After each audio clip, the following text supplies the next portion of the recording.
कल्याण डोंबिवली महानगरपालिका निवडणुकीच्या पार्श्वभूमीवर महाराष्ट्र नवनिर्माण सेनेने मराठी माणसाच्या मूलभूत प्रश्नांना केंद्रस्थानी ठेवत निवडणूक रिंगणात दमदार एंट्री केली आहे। मनसेच्या अधिकृत उमेदवारांनी स्थानिक विकासासोबत मराठी भाषा, संस्कृती आणि हक्काचा ठाम आग्रह धरला आहे। स्थानिक तरुणांना रोजगार, मराठी माणसाला न्याय, पालिकेतील कामकाजात मराठी भाषेचा वापर तसेच परिसरातील पायाभूत सुविधा जसे रस्ते, पाणी, स्वच्छता आणि वाहतूक यासारख्या प्रश्नांवर मनसेने लक्ष केंद्रित केले आहे। मराठी माणूस हा शहराचा कणा असून त्याच्या प्रश्नांकडे दुर्लक्ष होऊ देणार नाही असा निर्धार मनसे उमेदवारांनी व्यक्त केला आहे। केडीएमसी निवडणुकीत मराठी अस्मितेचा आवाज बुलंद करण्याचा मनसेचा स्पष्ट अजेंडा समोर आला आहे।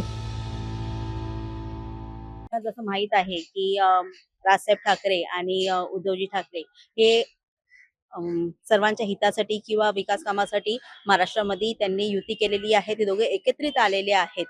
तर त्यांच्याच ब्लू प्रिंटवरती किंवा त्यांचं जे विकास पद्धत आहे ती पुढे नेण्यासाठी आपण आज निवडणूक एकत्रित लढवत आहोत आणि निश्चितच बाळासाहेब ठाकरेंचं जे स्वप्न होतं ते पूर्ण करण्यासाठी आणि महाराष्ट्रावरती भगवा फडकवण्यासाठी आणि संपूर्ण जनतेचे जे हिताचे काम आहेत, विकासाचे जे काम आहेत ते पूर्ण करण्यासाठीच आम्ही आज ही निवडणूक लढवित आहोत।